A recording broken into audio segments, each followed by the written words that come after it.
Now, so you've talked about your passion for the environment where you are in your day-to-day. You are a support worker within the NDIS framework. And that suggests to me that you are someone who actually looks out. You've got a very expansive worldview rather than an introspective worldview.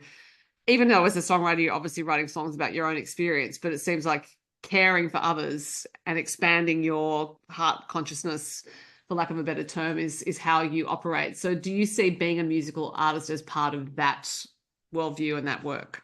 Yeah, I do, because I also, some of the artists that I love the most, I fall into the trap, and I'm kind of in it at the moment and trying to get out of being quite introspective in what I'm writing about.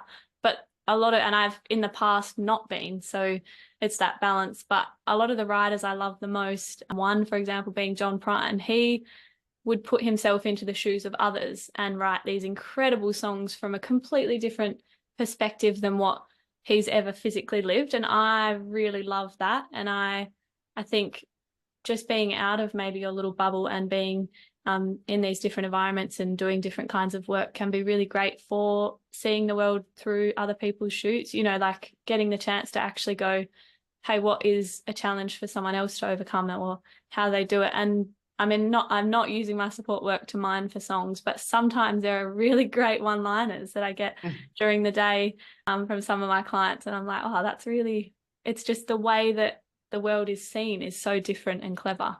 And it does make me think, how else can I see this world? And plus, I suppose, slightly selfish in that if I'm going to do work that isn't music, I would like to be work that I enjoy. And I just enjoy hanging out with people, and sometimes I get to do music in the support work where I get to help clients get to gigs or help clients writing their bios that are wanting to play more gigs. So then I'm like, that's when I'm really happy. Right. So you have managed to find a way to weave all these Oh things. yeah. So you have the other songs recorded, working towards the EP. Are you a writer who is constantly kind of putting songs in a cache, looking to the future, thinking one day I will be recording these and having a catalog to work through, or do you tend to write for projects?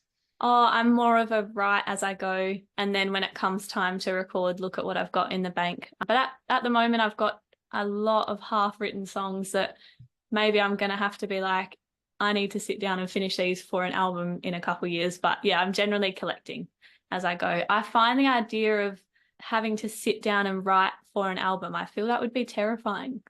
I don't know. For some reason, for me, that has just been something that I've always been scared of. So I just collect them as I go. Well, as you